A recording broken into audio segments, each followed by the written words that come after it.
Hi students, and welcome to topic 8, which is going to feel like a little bit of a different kind of topic for you in this class relative to what we've been doing. It's going to be much more descriptive, and there is some mathematics and some analysis here, but it's really pretty straightforward stuff. The other thing about this topic is it's really a revision of a lot of things we've studied before, such as power, energy, nuclear fission, that sort of thing, all in the context of thinking about energy sources around the world in terms of renewable and non-renewable sources and so forth. Okay. The second part of this topic, which is 8.2, is going to deal with climate change and the greenhouse effect. All right.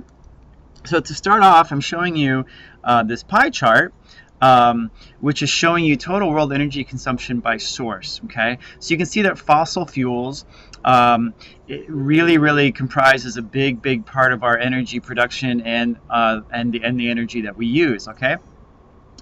Nuclear is just a very small part of that, and I'll talk about the advantages and disadvantages of all these different kinds of fuels. Okay, the green piece of pie here represents renewable energy sources, and I'll talk in more detail in terms of what that means. And then, of course, this smaller pie chart over here breaks it down by different kinds of renewables, and all this data is current as of 2010. Okay, now using energy involves, as you know, the transformation of energy from one source to another. Remember the conservation of energy, that was sort of the foundation of that topic when we studied it. And specifically in the context of this topic, I'm going to talk about the transformation of primary energy to secondary energy. So primary energy would be something that is there, say, in the Earth's environment, okay, such as oil or coal or natural gas or solar or wind. Okay, so this is energy that's found in nature, but it hasn't been subject to any processing or exploitation, as opposed to secondary energy, which is just primary energy that has been processed or exploited. So example of secondary energy would be electricity and gasoline. Okay, and I just want to remind you guys that all energy contains some form of potential energy, right? So when we talked about potential and kinetic energy, for example, in lifting a mass up off the floor, we said, well, that initial energy came from whatever you had for breakfast, which was stored chemical potential energy, and inside your body is able to use that energy and transfer it to mechanical energy, which is you picking up something and lifting it. Okay,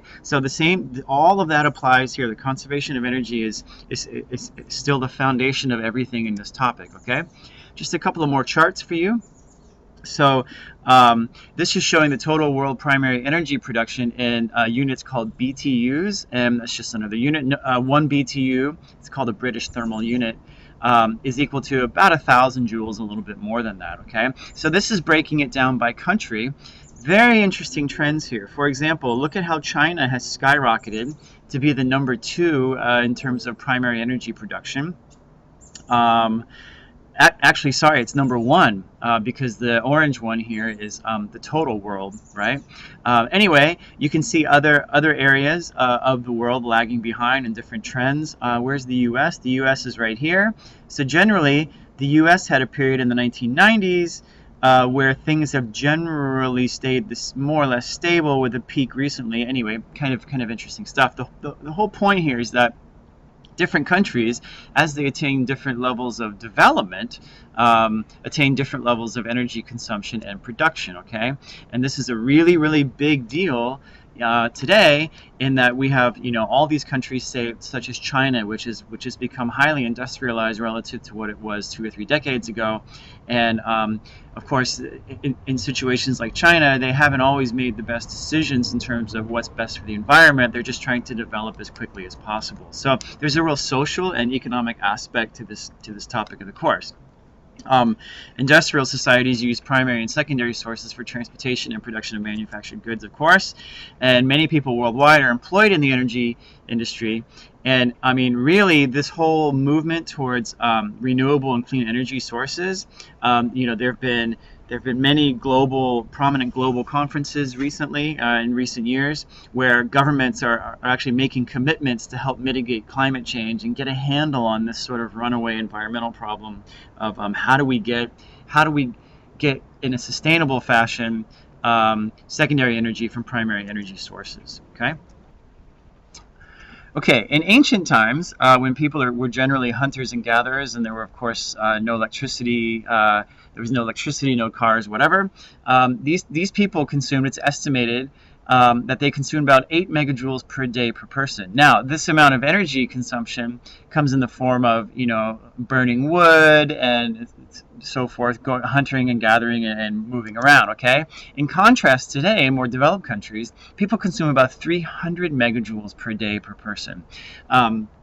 This might seem shocking, but really what this factors in is it factors in, for example, the cereal that this family eats, right? It's sort of the carbon footprint of the factory from which that cereal came from, how it was transported to these people's local grocery store, they drove there, they got it, etc., etc. Not to mention the so many sources of electricity that a modern house needs in order to operate, okay? So pretty big difference, all right?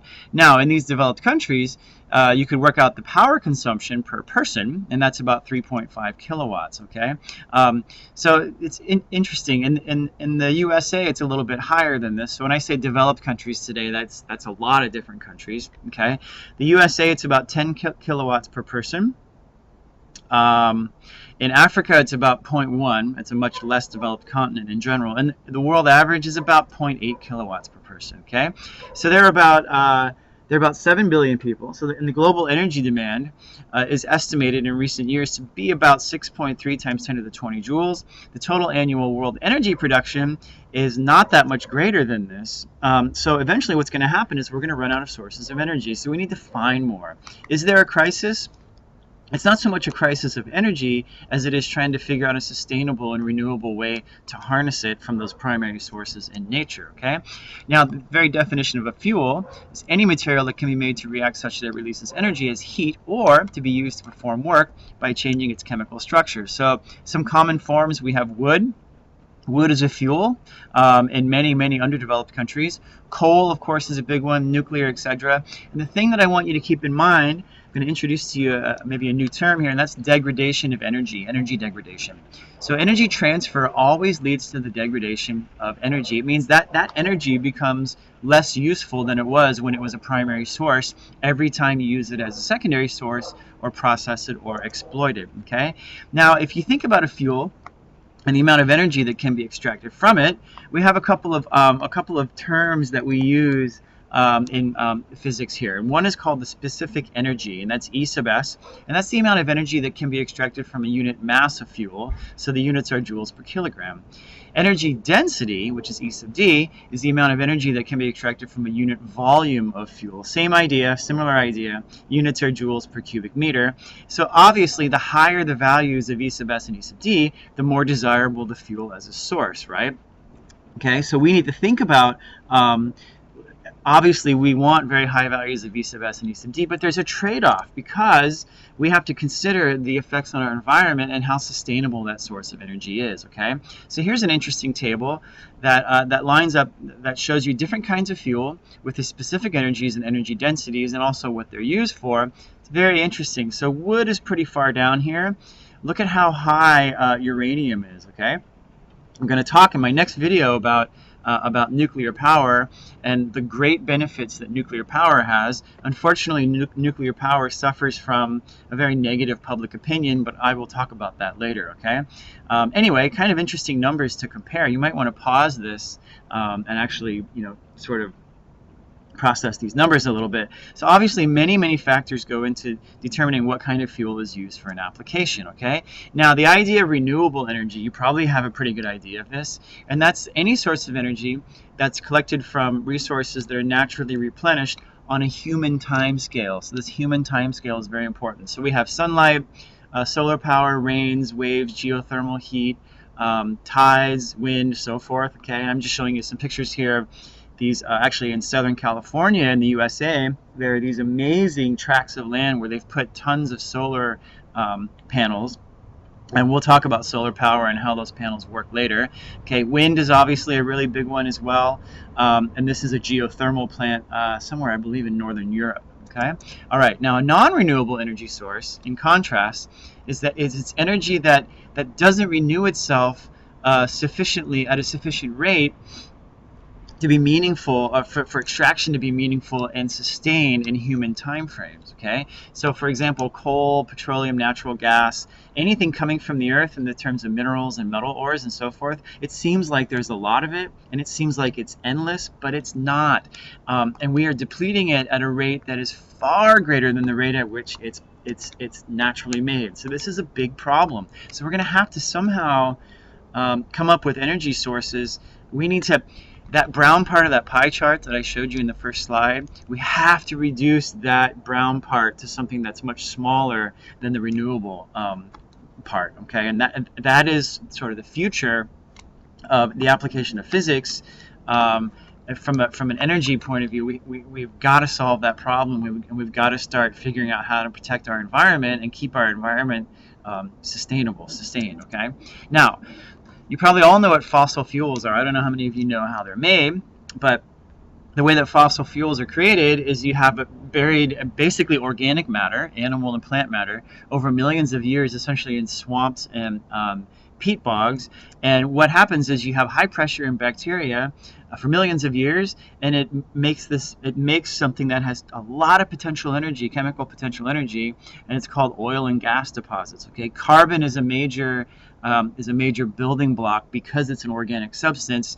Carbon is a big part of those substances. Okay, it's being depleted, as I said before, much faster than it's being formed. It takes millions of years for an animal to die and decay and become an oil and gas deposit. Okay, so there's a finite amount of it. Okay, so the way that we use this, remember when we studied magnetism and electromagnetism specifically, and I told you that all world electricity is really created by rotating that coil in a magnetic field. Okay, so all of these energy sources, what they try to do, the ultimate goal is to figure out a way to rotate that coil in a magnetic field such that electricity is produced and transported in ways that we've studied before. Okay, so the extraction of useful power from fossil fuel means basically four things, right? Combusting it, you have to ignite it, you have to burn it. That's the chemical reaction which creates carbon dioxide and other gases, which I'll talk about later. It ends up, so that heating, it heats water into steam. All power plants really basically work the same way, and they heat water into steam. And the steam passes through turbines, and these turbines turn, they're connected to a coil in a magnetic field, and that's how we get our electricity. Okay? So examples of fossil fuels, again, coal, petroleum, natural gas, kerosene, and propane, so forth. Here's a chart showing you the metric tons of carbon per year produced by these. Okay, we'll talk more about that later. But again, because fossil fuels are created from living matter that lived millions of years ago, they contain very high percentages of carbon. And so this combustion emits pollutants into the atmosphere, mainly CO2. Okay, so obviously harvesting or collecting, processing, distributing, getting it around fossil fuels has huge environmental concerns. And right now we're in a really bad state because the percentage of total energy production that comes from fossil fuels is far higher than renewable energy sources. Okay, and you can see the carbon dioxide emissions from oil, natural gas, and coal. All of these other ones, they don't have carbon dioxide emission. So that makes them very, very favorable, and I'll talk more about that later. Okay, so benefits of fossil fuels, well, what are they good for? I've been sort of damning them the whole time in this video. Well, obviously they're relatively inexpensive while they last. So historically, the cost of harvesting fossil fuels is very low compared to the cost of developing alternative fuels. They have a very high energy density. Remember I said that we want E sub S and E sub D to be very high. That makes a type of fuel much more favorable. Most of our devices that we have created throughout history are designed to use them. So we don't have to make anything else. We can just go and buy petrol and put it in our lawnmower or whatever because we already have it. Okay. There's also an extensive network distribution in place with pipelines and ships and that sort of thing. Okay. So drawbacks of fossil fuels. They will completely run out eventually, obviously, as I've talked about. They're really bad at polluting the environment, especially the atmosphere, especially CO2 emissions, which are changing Earth's climate dramatically. All right, now I'm going to introduce you the concept of a Sankey diagram, which these are kind of fun to draw. You guys will enjoy these. Not as fun as Feynman diagrams, but maybe a close second, okay? So what a Sankey diagram is it's an arrow, it's a block diagram that represents energy flow or the transfer of energy in a particular process. And examples of processes that we could conceptualize with the Sankey diagram are light bulbs, electric motors, battery engines, solar cells, so forth, right? And you already know that, for example, a light bulb converts electrical energy to light and then to heat, right? A battery, chemical energy to electrical to heat, and so forth, okay? So what's cool about Sankey diagrams is they allow us to conceptualize and see right away at a glance where that energy goes by the relative thickness of arrows. Okay, and you see Sankey diagrams drawn lots of different ways. So for example, this is a Sankey diagram for a car engine. Okay, so you start off with 200 megajoules of energy in the gasoline. Okay, in this particular example, 120 megajoules is wasted as heat, and 80 megajoules of that is actually used for mechanical energy for the kinetic energy of the car and so forth. Okay, so you see how the relative widths here. This is 120 out of 200, the width of that one, and this one is 80 out of 200. Okay, so they usefully show the amount of energy used and the amount of energy wasted. And usually the way you do it is the energy that's wasted kind of goes off in an arrow kind of to the side or down on the bottom. And what's useful ends up being the arrow that goes directly all the way to the right. Okay, so the relative widths of the arrows are important.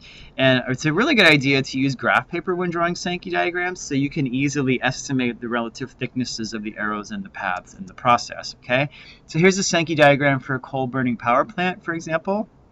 Okay, so what they've done is they've broken this down into percentages. So this is 100, which is probably, I guess, 10. This must be 10 squares on their graph paper. Okay, 20% goes to the boiler, 40% goes to the condenser, 5 goes to generate turning the turbine, and actually 35 is used for useful power. Now, that 35, the ratio of the useful power to the input power is something that's called efficiency, right? And you can see that efficiency is always going to be between 0 and 1, so it's always going to be a decimal, but then you just multiply it by 100 to get the percentage. The efficiency is almost always represented by a percentage, okay? So it's the ratio of useful power to input power, okay? So for this particular coal-burning power plant, it would be 35 over 100 as shown in the Sankey diagram, so we say it's 35% efficient. So obviously we want to use energy that's most efficient, okay, the concept of efficiency, which you can immediately see from a Sankey diagram, renewable and non-polluting. That's what we want, okay? Let's do a couple of examples. So let's say I have gasoline entering a truck engine, 400 megajoules, and only 150 megajoules of it ends up being useful kinetic energy. 200 is converted to heat within the engine or wasted, and 50 is wasted through friction between the tires and the road. The Sankey diagram would look like this. Okay, notice the relative thicknesses of these arrows, and the efficiency would be actually, it would not be 200 over 400, it would be 150 over 400. That's a mistake, so it's going to be actually less than 50%. I'm going to have to redo that, okay? And you can figure out with your calculator what that would be, okay? All right, example 2, a power plant operates in 4 stages. Go ahead and try this one on your own. Okay, so the efficiency in each stage is 80, 40, 12, 65. The overall efficiency of the power plant would be just the multiplication of all of these decimals. That's a 2.5% efficiency, which is quite low, which is actually not that unusual for a real-life power plant. Okay, a Sankey diagram. Notice very carefully what I've done here. I start off with 100, and I had a piece of graph paper which you actually can't see in the scan, but there are 10 blocks from here to here, okay?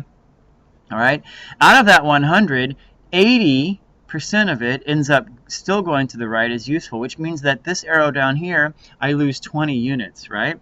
Now, out of that 80, 40% of that 80 then continues. So that would be 32 units, meaning that 48 units was lost, okay?